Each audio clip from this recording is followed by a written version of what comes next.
The air is thick and still, existence so threatening. Whimsical hymns of an enchanted reality find refutation through that vacant reflection in your eyes. One could will the earth torn asunder, the rivers thick with blood, if only to distract from glyphic wounds encoded in our nervous system, an ecstatic stratification standing part and parcel with a sickness covering the earth. For Nosgoth cries out, and we're all too mad with grief to mirror her mood. Is there hope for deliverance? Perhaps to a labyrinthian frenzy of evil subletting itself. Those who have tasted the emptiness of power and brutality may come to reject it. Only a born-again tyrant can deliver us from the tyranny of stars. Bearing the namesake of this series, Kain thus shoulders a great burden, to overcome his nature and lay all ghosts to rest, banishing the phantoms of history haunting our every breath. The engine of life churns devastation upon devastation, and what could defy life itself? He who dares to seize upon a chance to break the tide of history and compel time to reshuffle its continuum.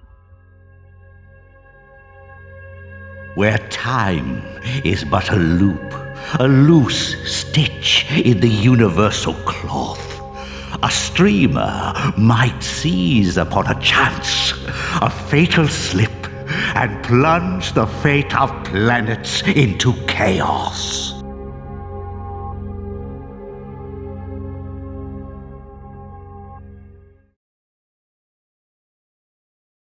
We begin our venture into Nosgoth cold of heart and soul. The weary traveler steps out into the wilderness, deprived of his mug of ale by a stern barkeep. Quickly dispatched by murderous thugs hired by he with many plans, the necromancer Mortanius, Kain accepts death magic into his soul, now reborn as a vampire to take vengeance on his murderers. As a puppet dancing upon invisible strings, he is led to the pillars of Nosgoth, foundations for the world, keeping the elements in balance and mystical dark forces at bay. The former balance guardian, Ariel, promises release from his vampiric curse. Through healing the land, he may purify himself. This vision would eventually be fulfilled, but not in this dimension. First we must fall into darkness.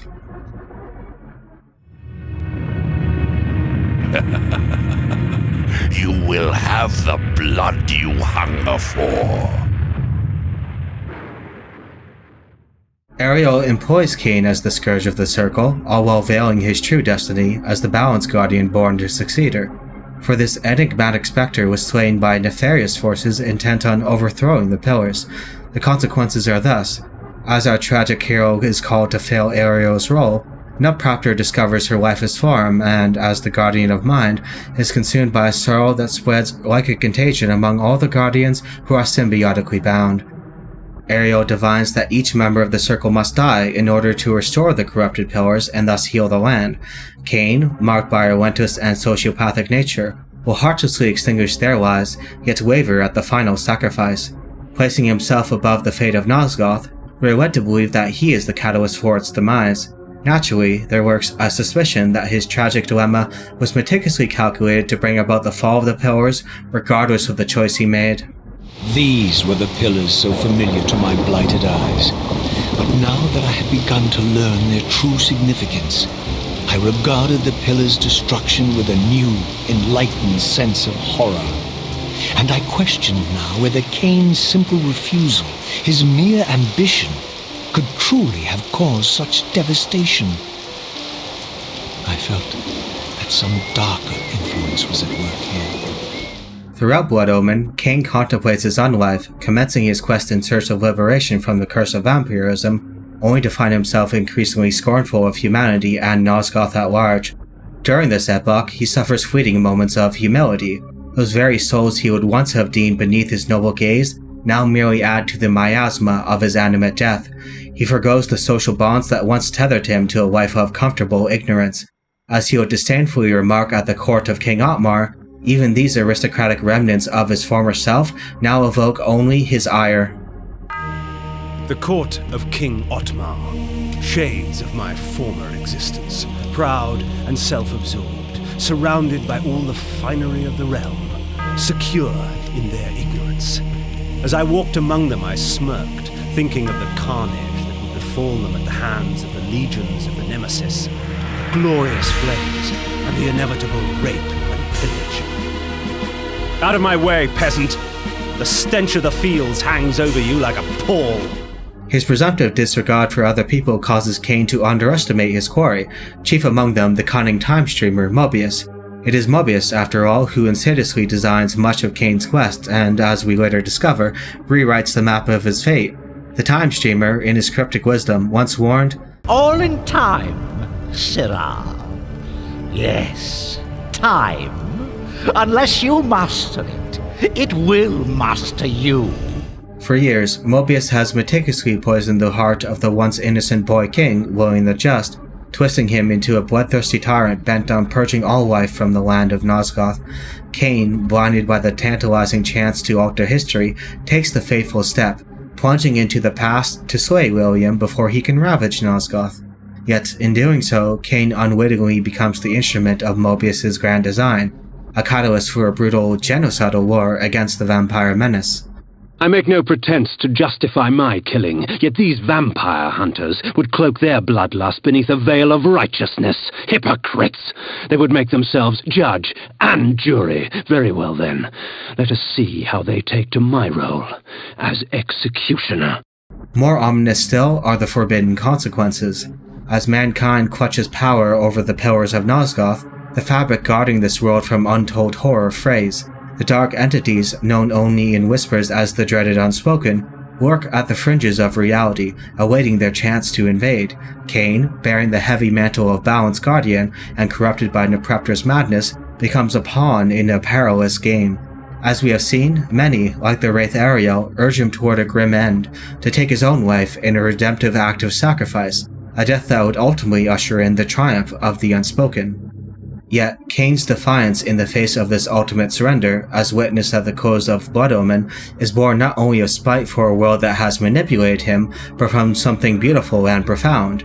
In that moment of refusal, Nietzsche's characteristic lesson unfurls. From the ugliness of vice blooms the flower of virtue. As Kain grows older and more burdened by the weight of decision, he begins to fathom the full, staggering gravity of that choice, one that would reverberate throughout the ages. It seemed the ancient vampires had adopted, and when necessary, abducted the human guardians and made vampires of them when they came of age, until the humans rebelled against their masters. And here, I made a surprising discovery. It was Mobius, the time streamer, and Mortanius, guardian of death, who led the bloody revolt. Now, I understood why Mobius hated me so intensely. I was the first vampire guardian in all these centuries, and he knew what my coming signified. Or perhaps I reminded him of all he had forsaken. As the ages pass, Kain grows into a mirror image of Mortanius. Mortanius is a self-sacrificial messiah, willing to burn himself for his noble goal, even through a sublime maze of power, lust, and corruption. But Nepreptor's vengeance, for me, 'twas both blessing and curse. His pain split my soul in two. Part of me shared his anguish, a grief so fierce it would destroy the world, and yet the other found revelation. For the first time, through the haze of madness, I saw truth. The problem did not lie in one of us, it lay in us all.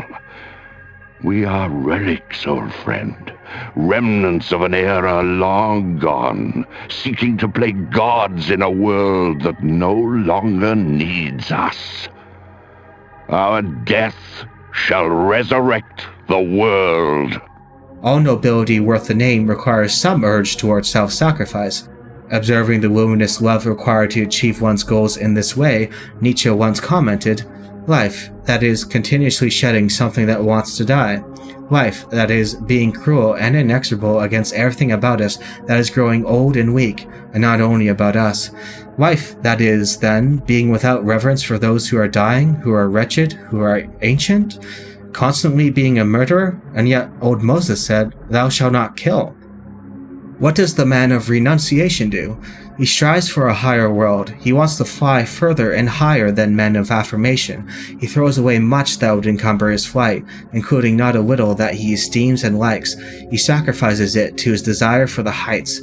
This sacrificing, this throwing away, however, is precisely what alone becomes visible and leads people to call him the man of renunciation. Yes, he is cleverer than we thought, and so polite to us, this man of affirmation, for he is what he is, no less than we, even in his renunciation. Having bestowed upon Kain the power of unlife, Mortanius forged the vampiric champion, prophesied to overthrow the dreaded unspoken, and restore balance to Nosgoth. The original vision of Soul Reaver clung fervently to this parallel. Just as Mortanius orchestrated Kain's murder to transform him into a vampire and set him on the path of his true fate, so too does Kain cast his firstborn son, Raziel, into the abyss. In this act, fate is compelled to reshape Raziel from bare substrata. Tethered in a fragile alliance with a cosmic horror, our angel, whose wings once soared to the highest heavens, is now an avatar of death. Redeem yourself. Or if you prefer, avenge yourself. Settle your dispute with Kain. Destroy him and your brethren. Free their souls and let the wheel of fate churn again. Use your hatred to reave their souls. I can make it possible. Become my soul reaver, my angel of death. Raziel, bound intricately to the flow of time in ways more profound than he could ever grasp, cannot die. His demise is a metaphysical absurdity. The river of time that once dictated his course now liberates him, emerging as a creature of free will, unshackled from the chains of history, able to twist through the rigid contours of an otherwise immutable future. Possibilia suspends itself like mist over the firmament of reality. In a dark symmetry with Blood Omen, Raziel would, in the original script for Soul Reaver, rise to slay his brethren and turn his final righteous vengeance upon Kain. Yet, in confronting his malefactor, he would find Kain all too eager to meet death's embrace, his demise merely another thread in the grand tapestry of schemes, plots within plots, echoing his power throughout eternity, even under the living threat of his destruction. Conscience? You dare to speak to me of conscience? Only when you have felt the full gravity of choice should you dare question my judgment. Your lifespan is a flicker compared to the mass of doubt and regret that I have borne since Mortanius first turned me from the light. To know that the fate of the world hangs dependent on the advisedness of my every deed. Can you even begin to conceive what action you would take in my position? I would choose integrity, Kain. Raziel, bathed in righteous fury, would commit the genocide of his own kind. The dirge of destruction would ring across Nosgoth, a true requiem of extinction. But even as the vampires fell, Nosgoth itself would remain in decay, a bruised land still bleeding. Thus, Raziel, driven by despair as deep as the abyss that had once claimed him, would travel back through the currents of time to seek answers and salvation for his soul, a journey that mirrors the path before him in Soul Reaver 2. As they swarmed after me, I felt the terror that must have filled their wizened hearts. They knew what I had to do here, that it would spell their downfall, and that I too might perish in the very act. This tower had stood too long as a grotesque symbol of Kain's perverse intent. The time was ripe, indeed past due, for me to exploit my newborn talents and send a hymn of death across this land. Enough to banish sanity. Enough to set the children of the night plucking at their eyes, tearing open their own throats. Enough to destroy every vampiric creature on the face of this bruised and bleeding land. My goal was within reach. All that remained was to open each and every sounding pipe. With the original draft abandoned due to time constraints, Kain is very much alive. The cut material shadows the retail material, like the wild hunt chasing those for whom the bell tolls. Encountering Kain in only a few yet monumental glimpses, Raziel is the single-minded prism where matter and ether are torn. We see this chiefly amidst the pillars of Nosgoth. where their mutual destinies would come full circle again and again in an endless repetition. What seemed to be the legendary Soul Reaver in physical form is shattered upon his immortal shell, with Kain only delighting in the act. I swore I saw a glint of satisfaction in Kain's eye when the Soul Weaver was destroyed. I did not understand the game that Kain was playing, but I knew the finishing move.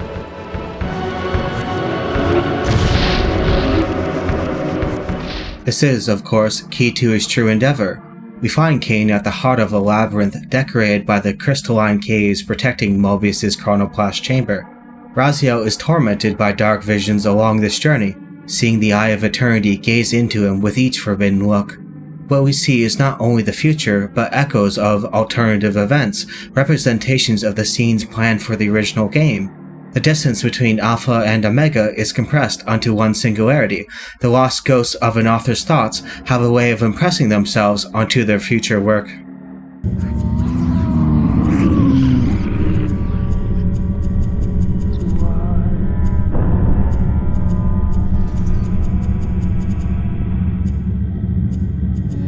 My mind reels with conflict. Does Kain await me moments from now, or in some century yet to come?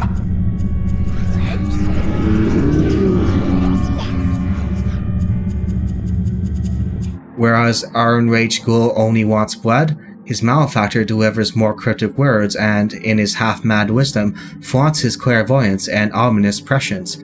Seeing a little of himself in this wayward child, Kain notes that what these chambers reward most is patience. Such moments do not go unmarked on Raziel's soul.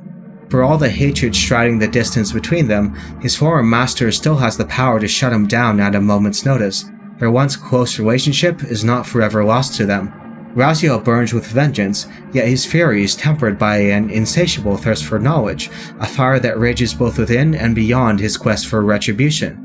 As Ariel once warned, "In the bowels of an inverted clockwork, the tormentor awaits. Be wary, Raziel. Those blind with rage are by destiny ensnared." Taking a leap of faith through the astral void, we turn the page on this labyrinthian tale. Now portrayed as a punk with much to learn about the world, Raziel is suffocated by the trappings of mutual ignorance and suspicion. Not trusting for a second that Mobius snatched him from the time stream for noble reasons, he finds himself relentlessly assaulted with demands for Kain's demise. The fatalism shared between Mobius and his greatest quarry disgusts Raziel, for how can they be so mutually convinced that the future is fixed? If it were only that simple.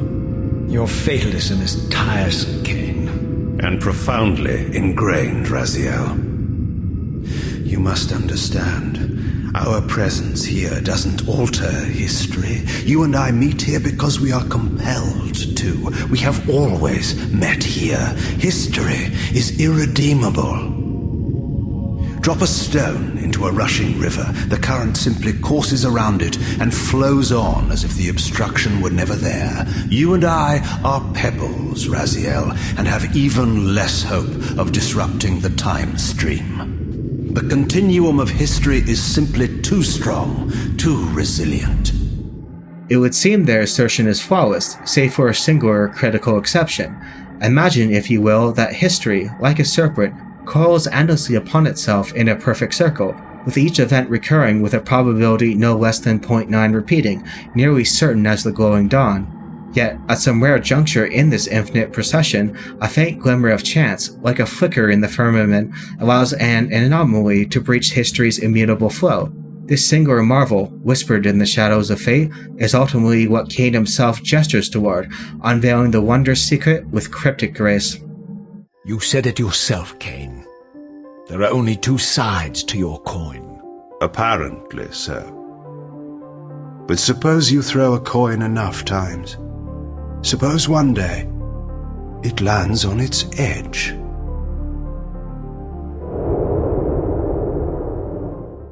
Yet that is only a silhouette of wisdom.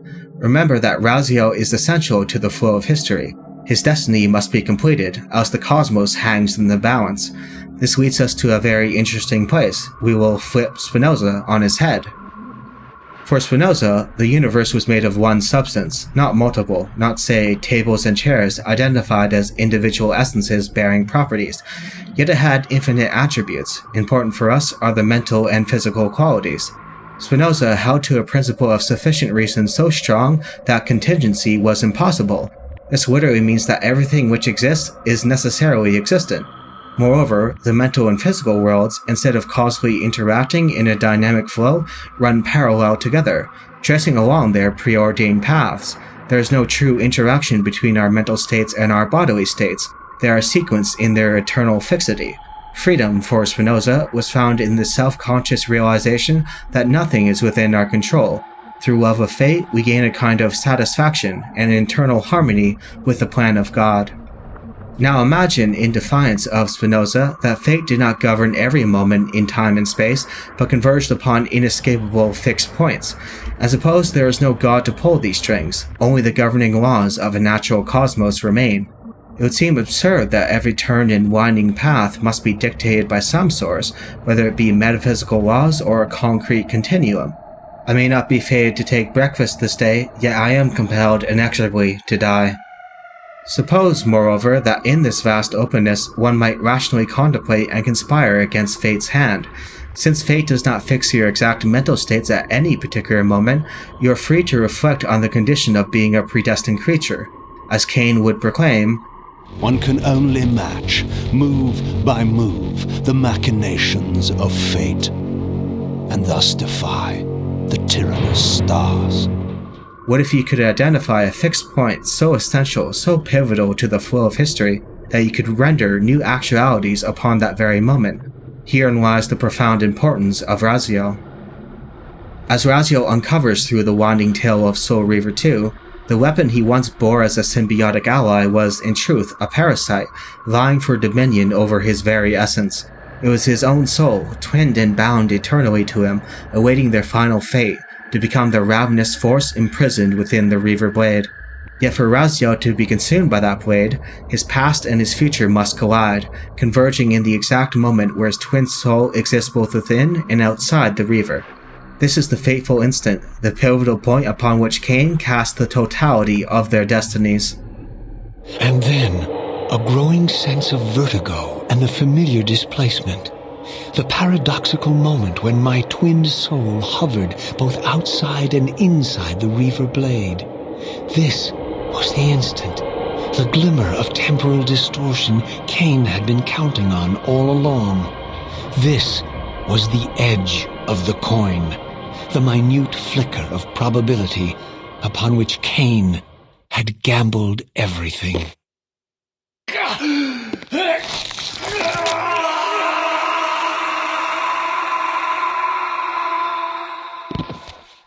There is more to be found here than a one-off hat trick. As noted, Raziel's destiny is immutable. He is too essential to the flow of history to become anything but the Reaver blade. What happens if you subject a necessary and immutable being to their physical destruction? That was Kain's gambit upon throwing him into the abyss. As we've mentioned, he was remade from bare substrate material, and in the process, his soul coiled in a circumferent circle outside the Wheel of Fate. You must understand that every creature is bound to one predestined path. We are all shackled to the Wheel of Fate. Believe me, I know that even better than you do. All but one. Because of your remaking, you are the one unbound creature, the one among us all that truly has free will. You have a choice, Raziel. This crystallizes into a unique portrait of open fatalism, a singular expression unparalleled in the annals of literature. Consider that the following propositions are true at once. A. Fate is pre-written, immutable, and cannot be changed. It has a genuinely coercive pull. B. The shape of time is circular, causal loops are possible, and the privileged present can occur in the relative past. C. Not every action is predestined, but the overall arc of destiny consists of fixed events, i.e. open fatalism. D. Time flows according to consistent rules. If those rules are exploited, then fate has no choice but to respond. E. Through orchestrating dangerous spatio-temporal paradoxes, a sliver of free will is obtained, allowing one to manipulate the flow of history. F. Doing C and D does not destroy the coercive pole of history, it rather becomes rewritten into a new arc. Open fatalism is maintained. Instead of fate being compatible with free choice by nature, such as the Taoistic concept that the road of destiny is paved by walking it, Legacy of Kain takes coercive fatalism seriously, yet it dares to state that this is not enough to undermine existential nobility. If there are metaphysical glitches written into the fabric of reality, then a sufficiently cunning creature can force time to break upon its own regularities. As a result, to defy fate is to play a game of logical chess, such as the revelation that Kain delivers onto Raziel. And continue your journey and learn your own lessons, Raziel. Remember, Mobius led you here, but you walk away unfettered. A champion of free will, and conqueror of false histories. There is much more for you to unearth, if you have the heart for the truth, and the will to see it. Kain's ability to illustrate fundamental truths about the world tempers the rage of his wayward child. Here, Legacy of Kain champions rationality über alles. Reason is powerful enough to defy fundamental laws. It rises above fleeting passions, such as Raziel's thirst for vengeance, and takes its rightful place as the foremost guide of action. Though often cast as an amoralist story, it is, in truth, a fierce devotion to the ethos of anti-hypocrisy. It rebukes what the world deems conventionally righteous, the Seraphim priesthood, the revulsion for vampirism, and shows that such judgments fall short of true moral clarity. This is, therefore, no mere amoralist stance. Unassailable is the wisdom that hypocrisy must be cast aside. Hypocrisy, after all, festers at the heart of this world. I am the engine of life, the source of Nosgoth's very existence. I am the hub of the wheel, the origin of all life, the devourer of death. Or maybe you're just hungry.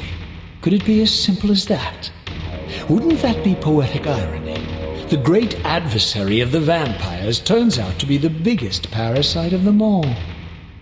Drawing on Gnostic themes, the material world is revealed as inherently evil, ruled by a self-appointed and false god, hypocrisy the deepest vice seeping from its every breath. And Raziel slowly awakens to this truth, for redemption is found through unraveling illusions and uniting with the mystical good that looms behind the naked corruption. This remains the guiding hope for Nosgoth Restored. Even beings as corrupted as Kain cannot deny its overwhelming importance. The light of the good, once witnessed, is inexorable and cannot be denied. Was it still possible that with the right knowledge, the right moves, I might one day see Nosgoth restored, the pillars pure once more? My answer, according to Mobius, lay somewhere to the west of this place. I could restore the world, perhaps, but never again could I give Nosgoth back her innocence. These metaphysical distinctions are not enough. Vital to the entwined destiny shared between Kain and Raziel is their continuous transformation, from the initial bond of trust, to the separation of all understanding, to the sublated restoration of mutual trust. Here we may introduce the Nietzschean concept of Brutus moments. For Nietzsche, the meaning of Brutus betraying his friend Caesar illustrates a higher nobility, the ability to value someone so much that you can betray them. To make someone your enemy is, after all, a mark of respect. Nietzsche was largely reflecting on the tattered relationship between himself and Wagner, yet it had no less centrality in his philosophy for that fact. Here we see that Kain dares to gamble everything on Raziel's capacity to hunger for the truth, to overcome his reckless indignation and be the catalyst to fulfill their true destinies. If that means throwing Raziel into hell, to be remade from substrate materials as a creature of free will, then so be it. But each of us is so much more than we once were. Gazing out across the plains of possibility, do you not feel with all your soul how we have become like gods? And as such, are we not indivisible? As long as a single one of us stands, we are legion. And that is why, when I must sacrifice my children to the void, I can do so with a clear heart. Kain offers Raziel the privilege to become powerful enough that he may enact Nietzschean forgiveness. In the second essay of the genealogy, Nietzsche imagines a society so noble that it does not punish those who attack it. It is not unthinkable that a society might attain such a consciousness of power that it could allow itself the noblest luxury possible to it, letting those who harm it go unpunished. What are my parasites to me, it might say? May they live and prosper. I am strong enough for that. The justice that began with everything is dischargeable, everything must be discharged, ends by winking and letting those incapable of discharging their debt go free. It ends, as does every good thing on earth, by overcoming itself. This self-overcoming of justice, one knows the beautiful name it has given itself, mercy. This ethos mirrors their journey 1,000 times over. Raziel initially sought revenge for being condemned to the abyss, yet came to understand that Kain liberated him from an artificial destiny.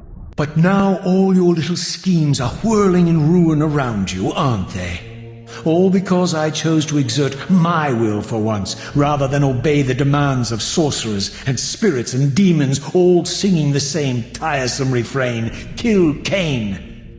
I'm setting my own path from here, Mobius. I intend to discover the truth behind all of this.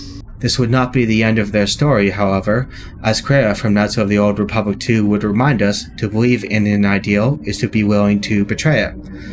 Upon meeting the necromancer Mortanius, once voiced by the immortal tones of Tony J, Raziel stood before an impossible choice. The fabled Heart of Darkness, the very artifact that breathed life into Kain, was guarded by his unnatural life. In its power lay a cunning trap set by their enemies, exploited by the echoes of his potential actions. Though he may be a creature of free will, all of his volitional actions converge upon fixed points. As a reasons-responsive creature, this fixity in his future makes sense. It is arguable that anyone capable of free will must be predictable to some degree, otherwise they would act for arbitrary and discordant reasons. Mobius lays this out for us beautifully. Yet Raziel retains his free will, and that's what frightens you, isn't it, Mobius? You cannot see his path, and so you cannot control it. And neither can you. Yes, Raziel is shrouded from us, but we see the ripples of his potential actions, and every path he might choose leads to the same outcome. He will kill you, Kain. In sparing Raziel, you have written your own death sentence. As a result, Kain is in turn very much wronged by Raziel, who, even after tasting enlightenment, is willing to sacrifice Kain, at this point even Nosgoth itself, for his momentary desires, finding elusive answers at any price, tearing open the very heart that once belonged to Janos Aldrin. Woe to the conquered! I have found the heart of darkness, and you go to oblivion. Yet that is an oversimplification, for Janos was the only creature that showed Raziel explicit compassion and grace. Kain can only display these things in perverted ways due to the exogenous corruption stewing in his soul. Raziel has no reason to trust Kain, despite having liberated him from the Reaver, his own soul, twinned and bound eternally to him. For it was the case that, during his flight into the abyss, time, in his words, ceased to exist. There was only torture and a deepening hatred for the malefactor that damned him to this hell. Raziel? My child, what have they done to you? I have been dragged through hell and back. All it seems to reach this moment. But I don't yet know why. Kain dismisses the conflict with his wayward son as little more than a fleeting storm. The lesson of Nietzschean forgiveness catches his spirit, fortified by the fatalistic design that binds him and Raziel together. Resentment never touches him. Long before the sign of balance would be healed from corruption, Kain already sowed the seeds to stay his own madness. Centuries of theurgic rites have all but raised him to divinity, a god formed through the careful unraveling of history's secrets. In the end, his meditations bloom into purest enlightenment, a mind untethered from the abyss. Here we approach the fulcrum upon which this story turns. The logistics are ironical several times over. Raziel, having been deprived of his conduit to the material world by the Elder God, to implant the false idea that Raziel's rebellion had surely been his own, learned to possess corpses to will himself into matter, knowledge that will prove critical when the coin finally lands upon its edge, the singular point where everyone returns full circle. to the cradle of civilization, the womb of vampire submission and unspoken rebellion to the elder god. All of these wrongs must be righted where they began. Holding this in mind, let us take a bird's eye view of the time stream. I take care not to say timeline, for barring Silicon Knight's obscurant graph to the contrary, to change history in Legacy of Kain is to reshape the space-time manifold. There are no branching timelines. As the Elder God says, there is only the now. Principally on that point, Legacy of Kain Defiance, the fifth and last entry in the series, takes place chronologically 500 years before and during Blood Omen. For time flows differently in the spectral realm, allowing the Redeemer and Destroyer, Raziel, to uncover his hybrid destiny, while the Scion of Balance is spirited away from his raison d'etre, by seeking answers from an unlikely and hostile source. Thus, Mobius hardly needs to manipulate Kain here, only spew his genuine hatred and vitriol. His authentic words are enough to distract the savior of Nosgoth from his true endeavor. It is wondrous to see Mobius painted with a shade of authenticity, revealing the man behind the trickster's mask. Still so arrogant after all these years, thinking you've devised some brilliant plan. You know nothing. Key to the stage being set is the ancient prophecy written by the vampires, one that finds parody in the dreaded Unspoken, or as we would come to know them, the Hilden, tragic creatures deformed and twisted by millennia, banished into the darkest dimensions where demons dwell. Each race foretold a champion that would destroy the other, to decide the fate of Nosgoth. Throughout Soul Reaver 2, Raziel comes to believe that he is some unholy vampire messiah, the winged being depicted on ancient murals wielding the Reaver blade. Yet, contra this story, he stands curiously damaged and demonic due to his torment in the abyss. As such, he contemplates the dreaded contrary. The Hilden foretold of a champion, disfigured like himself, bearing a flaming, almost spectral sword, just as our wayward prodigy wields his own soul. As Kain would note, in his paralleled yet temporally distant journey tracking Raziel, this all seemed too convenient. Few know the truth, for Raziel has a hybrid destiny, as Mobius once baptized him, Redeemer and Destroyer, Pawn and Messiah. Little did Mobius realize that, within those very words, reside the seeds of his own doom. One can bend Nosgoth to their will 1,000 times over, but an antipodal entity, pre-natured to nullify and recreate, is not so easily caught in his web. The ancients enjoyed a prophetic glimpse into the future, but beheld only what they wanted to see. Janos finally understood the truth when Raziel flourished his twin soul in the fallen angel's sight. Redeemer and Destroyer. Is it possible? Did I misread all the signs? It seems your destiny is more labyrinthian than I had imagined. The maelstrom of time may bend to rational formulae, but this does not mean it lacks for surprises. This is the revelation that drives Raziel to Amor Fati. We can recall that this story simultaneously takes genuine free will and coercive fatalism seriously. For Raziel, he gains the unique freedom to choose his fate, in the metaphysical libertarian sense, not merely the Spinozan sense. We can quickly define libertarian free will as the kind of free will compatible with the principle of alternate possibilities, that at least some moments in time, you could have done otherwise, rather than your actions being determined by exogenous causes, compulsive internal reasons, or phenomenal dispositions. You are the ultimate difference maker for at least some decisions. Raziel is the only creature who can consistently adhere to this principle. And his ultimate self-formation moment involves choosing his inevitable doom. When Raziel rips Kain's heart still beating from his chest, Kain lays dying in the demon realm. As with the spectral realm, time flows differently between Nosgoth and that place of evil.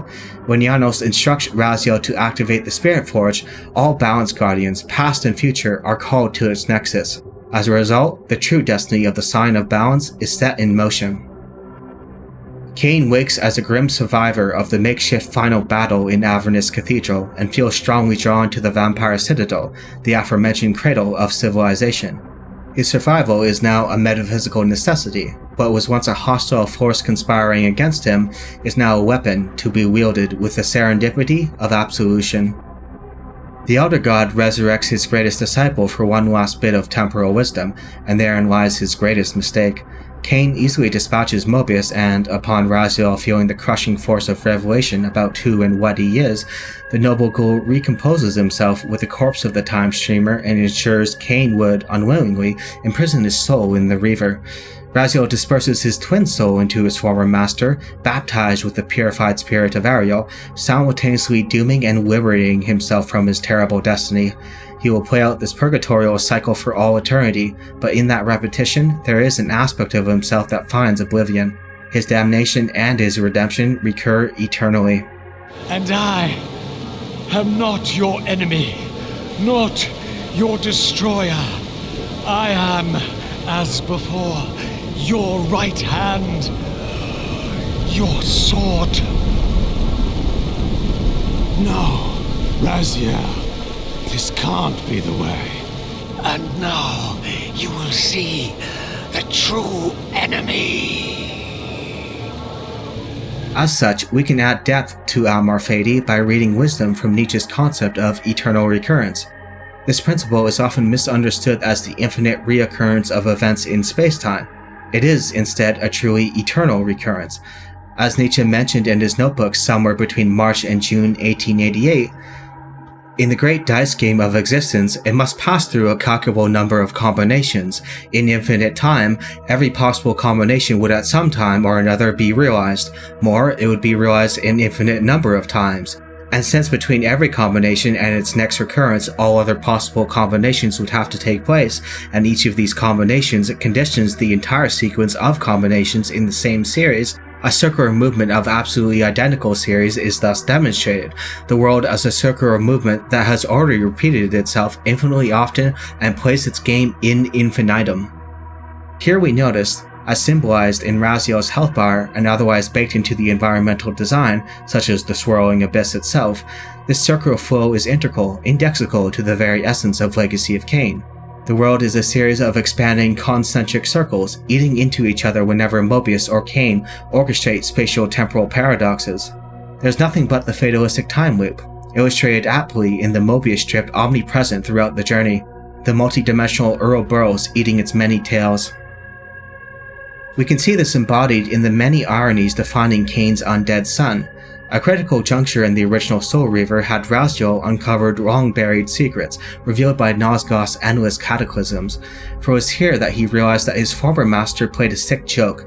The closest lieutenants he raised to build his empire, himself and his brethren, were once Sarafan, righteous and fanatical crusaders who nearly wiped out the vampire race. As with many things, Raziel was here blinded by his self-righteous indignation, but just as Soul Reaver 2 weaves its narrative rhythms within elemental metaphors, where Raziel's baptism of the Reaver Blade mirrors his emotional journey, first into darkness, then enlightenment, then spirited away by air, then burning with the fire of destiny, our indestructible ghoul would come to think in these terms, the once elaborate metaphors so common to Kain's lectures that very much annoyed Raziel, are now from that which he drinks deeply. For it was Raziel, seeking absolution for Janos' murder by his former human self and his brethren, who ultimately laid them to rest. Exhilarated by the Reaver, I was drunk with revelations. I could finally appreciate the delicious irony of Kain's blasphemous private joke, and I reveled as I colluded with him across the centuries. For it was I who put these bastards in their tomb, thus providing the corpses for Kain to raise as his vampire sons a millennium from now. When it comes to the sign of balance, Raziel eternally shares a hybrid destiny with his discordant malefactor. We can use our old friend Mortanius as a foil. Their shared natures are as follows. Mortanius once tasted absolute power, but through the haze of madness gained schizophrenic insight into moral truth. As we have divined, Mortanius orchestrated Kain's murder, setting his destiny as a sign of balance and motion.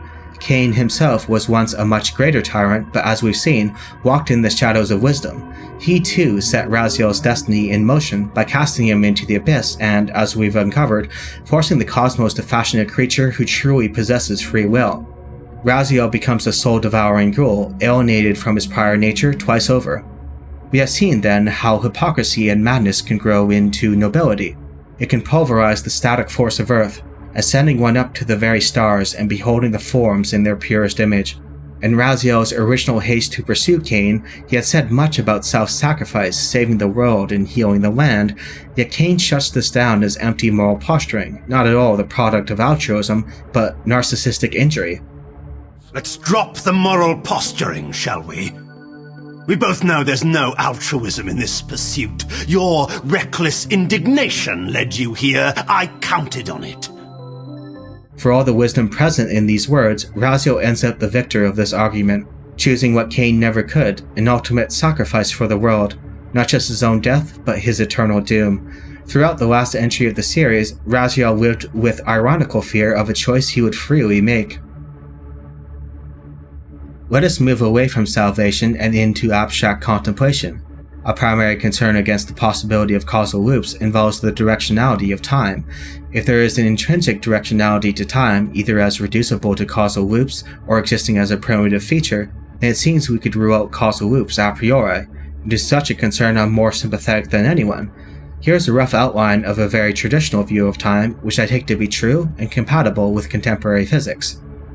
A. As noted, time has directionality. It runs forwards rather than backwards. The proposition, my birth precedes my death, is in part an objective fact guaranteed by the directionality of time. B. Time is dynamic. That is, the future is open, no matter the metaphysical status of the past. Earlier spacetime events generate later spacetime events, but future spacetime events are not pre-generated. The generative process, under an ordinary understanding of causal principles, assumes that posterior events arise from prior events. C. Time is absolute. It is not, contra Aristotle, reducible to either change or causality. Under relativity, two spatially distant objects change at a rate dependent on one's relative reference frame.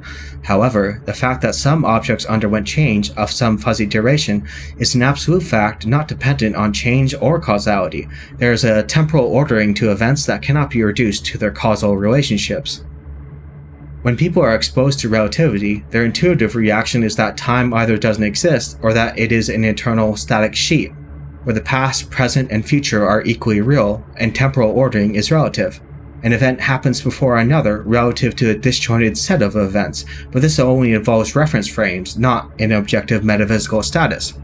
Whatever the force of this intuitive reaction, we can at least see that the nature of time is an open question, one that cannot be settled by the simplest and most surface-level arguments that occur to us. Yet when it comes to analyzing time travel stories, people are quick to expose plot holes and logistical inconsistencies within stories that feature causal loops, even if they are at the same time ready to accept counterintuitive conclusions from physics. Common sense for me, but not for thee. Fortunately, we have the resources of early 20th century philosophy at our disposal. Husserl once devised an interesting method that liberates social science from the dogmas of natural science. Taking inspiration from elements of Descartes' meditative method, we suspend our judgments about natural world causes and most metaphysical posits. We don't doubt their existence, we set them aside. We move toward the phenomenon. Sound it would be, then, if we take this in the direction of analyzing consciousness, but we need not stop there. Husserl's phenomenological bracketing is therefore not limited to pure phenomenology. We can utilize it for our transcendental purposes. We can recall that directionality arguments against causal loops have some persuasive force, yet demonstrative argumentation does not exhaust the rational dialectic. The Stanford Encyclopedia of Philosophy puts this beautifully. We often think about time travel stories, but when we do so, those thoughts do not have the characteristic glitchy feeling that is normally associated with considering an impossible story. To get a sense of the relevant glitchy feeling, consider this story. Once upon a time there was a young girl, and 2 plus 2 was equal to 5. When you consider that literary gem, you have mainly a feeling that something has gone wrong. You immediately want to respond, no, it wasn't, and the source of that feeling seems to be the metaphysical impossibility of the story being told. But nothing like this happens when you consider a story about time travel. One task facing the philosopher who claims that time travel is impossible, then, is to explain the existence of a large number of well-known stories that appear to be specifically about time travel, and that do not cause any particular cognitive dissonance. I should therefore introduce my own metaphysical principle of tolerance to buttress the Husserlian method of bracketing, for I would like to say that time is dynamic and open, but it would be an epistemological error to consider everything else inconceivable. Too many times do we see lazy critiques of time travel plots that are supposed to violate some constant of putative logic. Instead, we can, as Husserl directs, move toward the things in themselves. We can analyze circular time qua time, not just in virtue of correspondence to reality. A striking parallel should occur to us at this venture. Legacy of Kain's unique take on open fatalism is unmatched, but there is a close cousin in the story of Steins Gate Zero. When Okabe, the protagonist, is on the verge of giving up, Maho delivers a beautiful speech to lift him up from the depths of nihilistic despair. She notes that no matter the constant convergence of events so far witnessed, there are laws underlying them. There is a rational consistency that can be exploited or bent to our will. If that middle path is what Okabe had long called a Steins Gate, then we need only to repeat the scientific method 1001 times to upend the desert of reality. For Legacy of Kain, this means forcing the cosmos into crisis, chaotically subverting its rules against itself, whereas Steins Gate Zero prefers a method of tricking time to make the same substantive events happen in the cloak of illusion, with the right hidden variables in place to escape a dark destiny. As a twin series, we may christen this concept the secular conquest of time. Catholic philosophy is ridden with references to the Eucharist conquering time, that the temporal dissonance between the Last Supper and Christ's sacrifice either implies some deeper mystery about history or transcends time altogether. By contrast, our atheistic exploration of a similar concept finds itself to be strongly libertarian and existentialist, to defy and disavow the divine design. This inversion of traditional salvation makes way for an exhilarating soteriology. What is the path of virtue in a fallen world? We are called to ask this question for ourselves and through ourselves, tempering our patience with the obfuscating darkness outlining our path. For the elder god, all are redeemed in the cleansing agony of birth, death, and rebirth. For Kain, all are redeemed when fate is made to harmonize with their Aristotelian natures. So long as that balance is disrupted, one cannot discover the freedom to love their fate. Not even an absolutely free creature like Raziel can find peace, so long as this alienation looms over the world. All the conflict and strife throughout history, all the fear and hatred, served but one purpose: to keep my master's wheel turning. All souls were prisoners, trapped in the pointless round of existence, leading distracted, blunted lives until death returned them, always in ignorance, to the wheel. Nosgoth, whirling with suffering and dismay, beats a faint pulse of hope deep beneath her bruised and bleeding surface. We have seen that even immortal Gothic creatures who commit unspeakable sins to expand their power can become vortices of uttermost grace when necessity calls. Those who do not want to rule or butcher the land are those who have already tasted absolute power. To name them, Kain, Raziel, and Mortanius. Once a soul has feasted on the profound boredom and nausea induced by such a short-sighted goal, they naturally lift themselves up to noble aspirations. This triune of fallen and false gods have made their atonement. They will continue to make it to the end until the monster, the great parasite, forever stays his tongue. Such a message echoes into the waves of eternity. The elastic fabric of the fourth dimension reverberates the siren strings of rebellion. To heal the land is to heal thyself. To heal thyself is to heal the land. And so we behold the truth of cosmopolitan liberalism in all its splendor. The freedom to act as one is the freedom to act for all. Purified by trial and by ascetic fire, we may rebirth ourselves, even in our mortal lives far away from Nosgoth. We need not confront object horrors or live for thousands of years to overcome our sins. One need only pay attention to the sound whispering in your head, that mark of conscience, the necessary connection between moral judgment and motivation. Once you start heeding its call, then surely you will find yourself on the right path. Vae victis, suffering to the conquered. So goes the recurring motif uttered by the children of the night. If what we conquer is an abstract state of affairs, then suffering is distributed into an equalized nothingness. Woe is the great shadow haunting the good. In an infinite cosmos brimming with potential, what Aristotle dubbed prime matter, our ability to participate in all that is holy is only a problem of acrasia. To inverse Mobius's infamous words, where time is but a loop, a loose stitch in the universal cloth, reason's flame might seize upon a chance, a fatal slip, and exalt the fate of planets into serenity.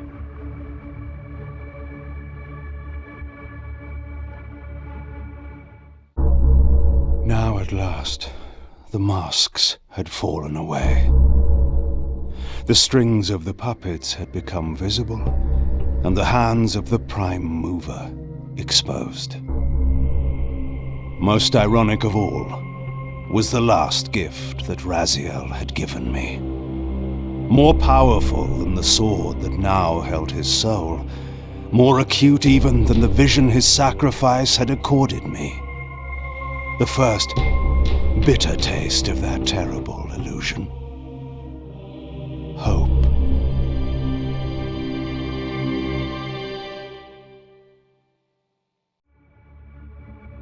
I would like to end our textual ritual with an obligatory thanks to those who have supported me throughout this endeavor, to people such as Sarah Neste, Ethinger, Gustav Schiel, Effie Brew, Palomar, Fall from Space, Thanitis, Rania Hale, Joachim, No Name, Muck, Anonymous, Antonis Papadakis, and those who explicitly remain anonymous, and everyone else who has helped me throughout the years.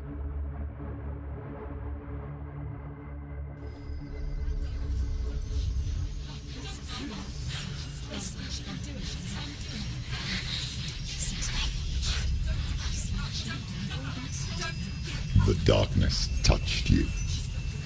Everyone could see it in the hollows of your eyes. A gaze averted from life. You ran from it but brought it nearer, led it to him. An endless suffering, worse than death. And you wanted to surrender, abandon and to find peace with the gods. No. The darkness won't allow it. So you will walk into the lair of the beast. Look it in the eye, and you will go to war. This is your mission. This is your quest. There is nothing else left.